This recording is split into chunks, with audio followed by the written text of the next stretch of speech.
Ищешь онлайн-игры, браузерные или полноценные десктопные? Для зрителей нашего канала действует ряд бонусов и привилегий в некоторых из таких игр. Эти бонусы активируются при регистрации по ссылкам, которые вы можете найти под видео. Некоторые из них будут доступны вам сразу, а некоторые откроются через 40-60 минут игры. Кликай, регистрируйся, играй.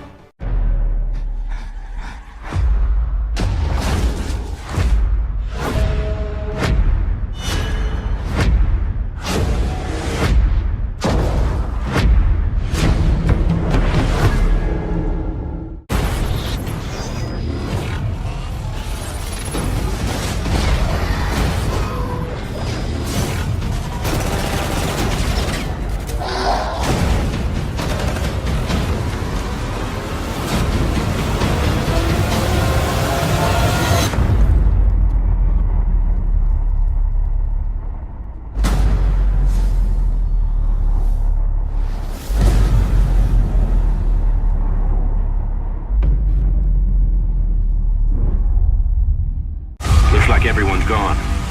What was the name of this place again? Every town is like this now. Everything has gone to crap. Swarm coming! Everybody stay focused! Don't let us down now! We gotta pull together! Barricade ready! Get it together! Here they come! Guys! There's a printer here! Printing complete. I was not put on this earth to die like a dog. Let's show these things whose planet this is! From birth, the children of the North hear tales of the end of the world. A battle so great, the gods fall, and the 9 realms are consumed by frost and fire. But these tales are false. The gods did not perish. Now they say that mankind must rise and end Ragnarok. You may have survived vast and dangerous lands, crafted the most powerful weapons the realms have ever seen, conquered all manner of ferocious beasts,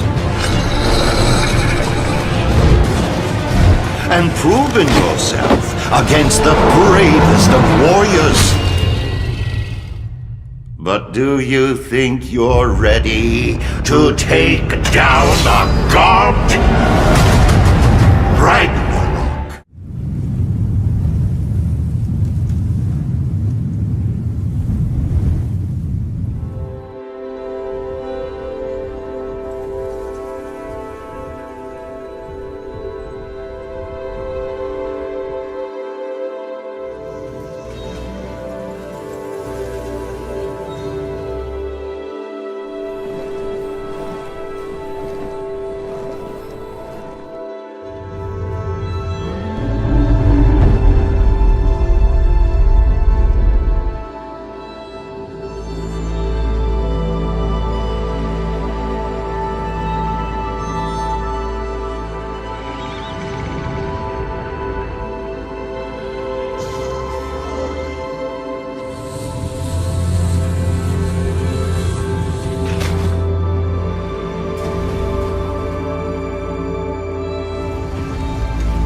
Hi guys, so a couple of years ago we stumbled over these amazing artworks by Jakub Rojałski that showed mechs and strange machines in early 20th century rural landscapes.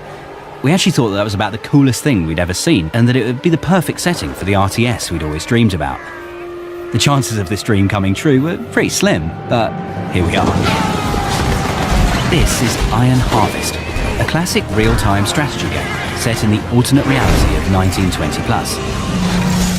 It's an RTS where the outcome of a battle is determined more by strategy and tactics rather than clicks per second or the size of your unit blob. A game with base building, a cover system and destructible environments. A game where strong single-player campaigns are more important than DLC and long-term monetization opportunities. So we talked to many RTS fans, and we conducted a survey with over 15,000 participants and listened to our community to find out what you guys actually want from a modern RTS. We combined your feedback with our own ideas and came up with a gameplay that gives you enough time to explore all your options, come up with a plan, execute this plan, and adjust it on the fly if necessary. Tactical depth combined with player freedom. That is basically what the Iron Harvest gameplay is all about. But we also felt that there was something else missing in many RTS games, and you guys agreed with us in the survey. It's time for another really great RTS campaign. We've been hard at work with Jakub to evolve the world of 1920+.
Scavengers is a survival shooter co-opetition where teams of players compete while engaging in PvE combat. It takes place in a not-so-distant future in a winterized world where a cataclysmic event has led to this sort of new ice age, and then you have this mysterious disease that's been spreading through the world, infecting all life across the planet. The challenge that we have as an art team is to define that intersection of beauty and dystopia. And we're trying to have a lot of down moments in the game. We're pacing it like a thriller.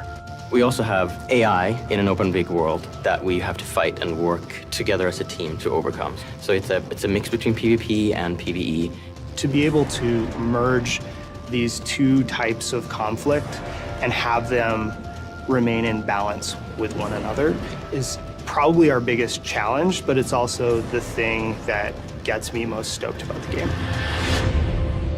We're trying to present a large, rich, open world environment. This is something that we tried to tackle with Warzone and Halo 5, and that mode was really popular and very successful in terms of what it achieved, but we had a lot of limitations that we had to deal with. And so for us with Scavengers, it's really important that we're leveraging a platform called Spatial OS. And what Spatial does is rather than having to deal with the limitations of a single server within which you're having to simulate everything that's taking place within a game session, you're actually able to divide up that game world. So basically you get smarter AI and you can use the environment as a more dynamic playground. What Spatial really gives us the opportunity to do is be able to ultimately push a lot more richness into the world than we were ever capable of doing before. There's a word that we use a lot here is that we call togetherness. And I think that is going to permeate through the company and with our titles, where we want to make sure players play together and build relationships in the games. We believe in the idea that community takes adversity. That's our purpose at Midwinter, is to create that feeling of togetherness and put that into the world, and that's what we're here to do. Not to get crazy, philosophical, but I think like in an age where digital technology has the ability to sort of pull us all apart and polarize us and segment us. Am I really doing this? Moving so far away from civilization to be the man who will turn the tide of war when everything else fails. Millions of lives are at stake.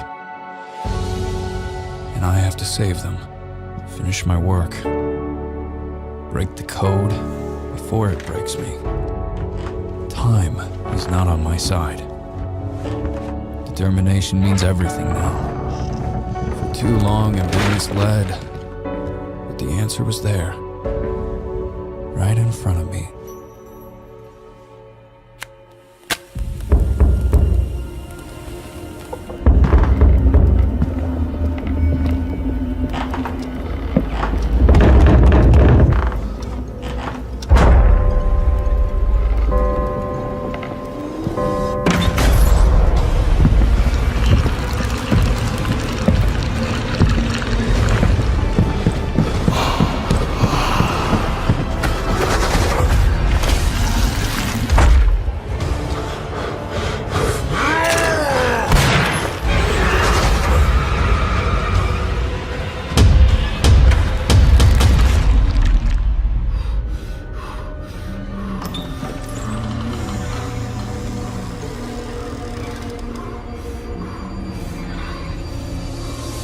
Demo is always a challenge, we know that by now.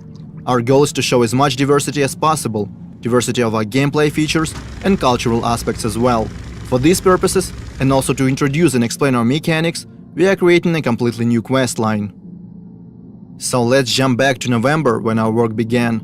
Our narration team comes up with a story of a missing person. Depends on the kind of job that you're offering.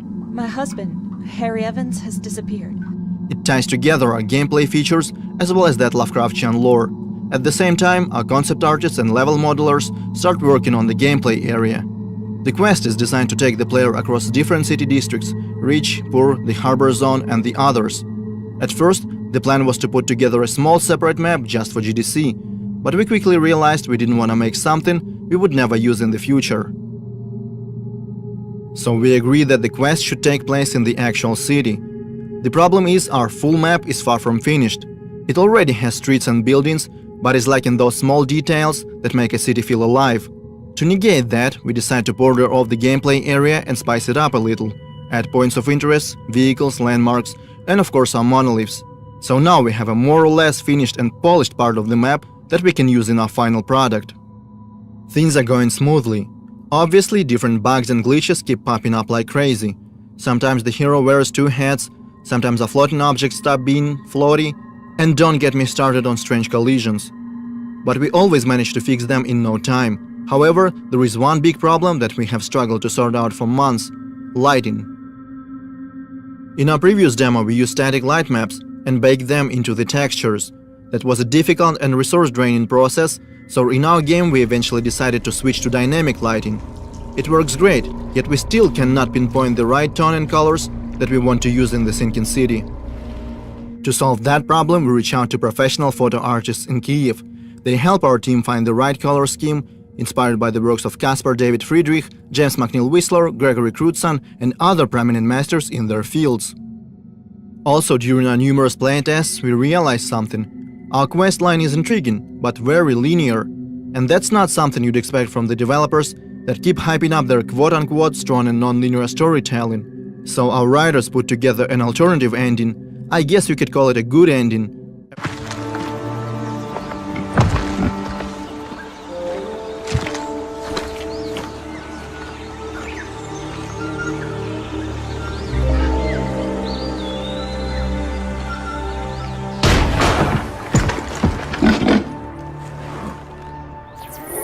Trespasser, you have 5 seconds to leave the premises. 5, 4, 3.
They say the time of heroes is over.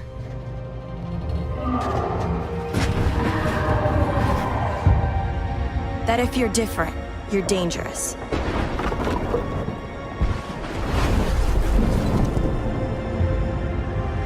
But I know the truth.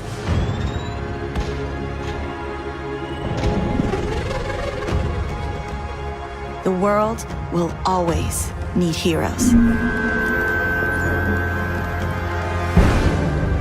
Just need to reassemble.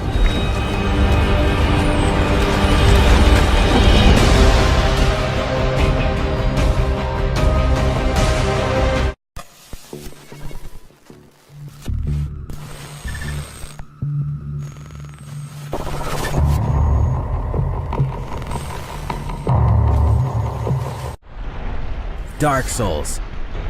A world wrought with despair and hope. In the seemingly endless cycle of death, one clean victory becomes a moment you'll never forget. Now you can savor your accomplishments anytime, anywhere for the first time on console with Nintendo Switch. Before launch, there's going to be a network test, so players can try the game. If this will be your first Dark Souls experience, welcome to a brave new world. Separately, the Solaire of Astora amiibo will be released. With it, you can perform the popular Praise the Sun gesture with reckless abandon. Now, about part 2 of our field trip. We're gonna need help. Lots.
We thought the wall would stop them.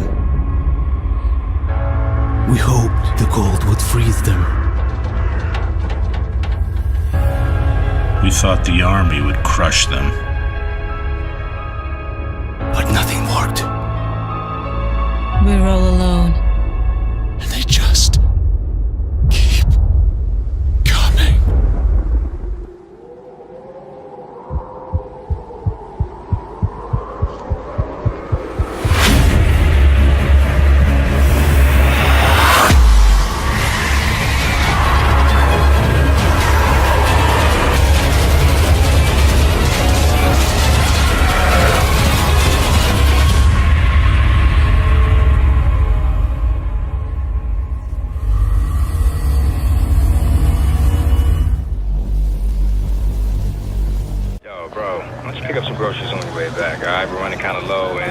come on, I am broke.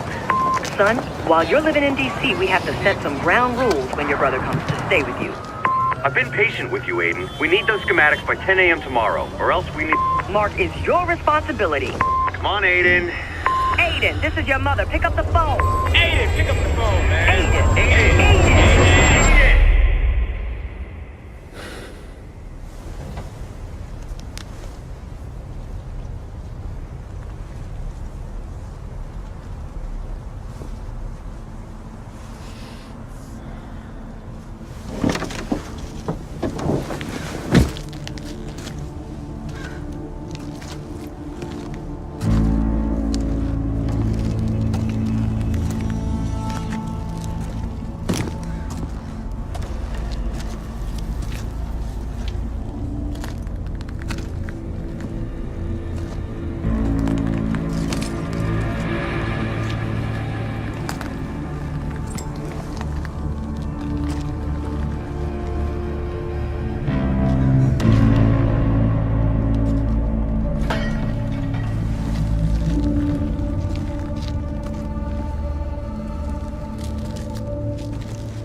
Comes every night without fail.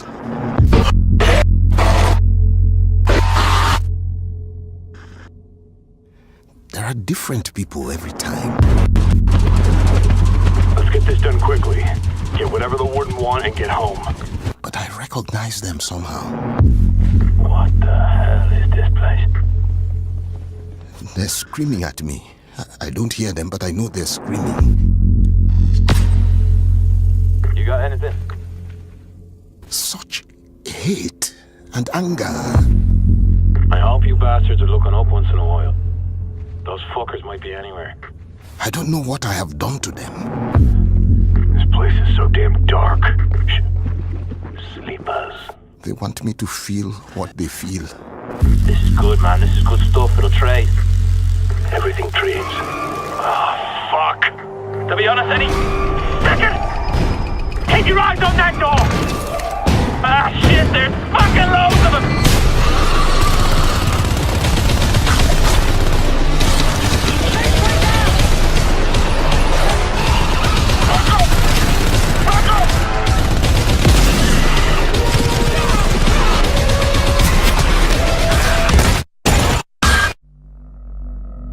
Then I wake up. I'm not sweating or screaming. I'm perfectly calm. I just open my eyes and I'm awake. And it's not a nightmare. It's just part of me, who I am. I don't fight it. I just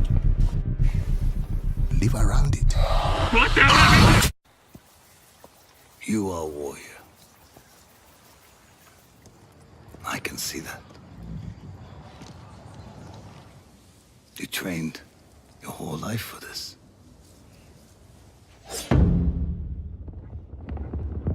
And you have won battles that lesser men have called unwinnable, yes? But while you were sharpening your sword, do you know how I prepared for today?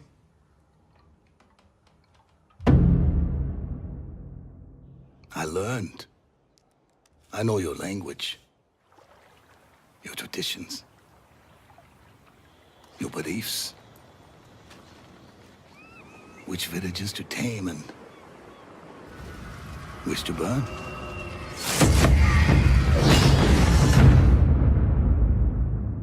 So I'll ask you once again, Samurai, do you surrender?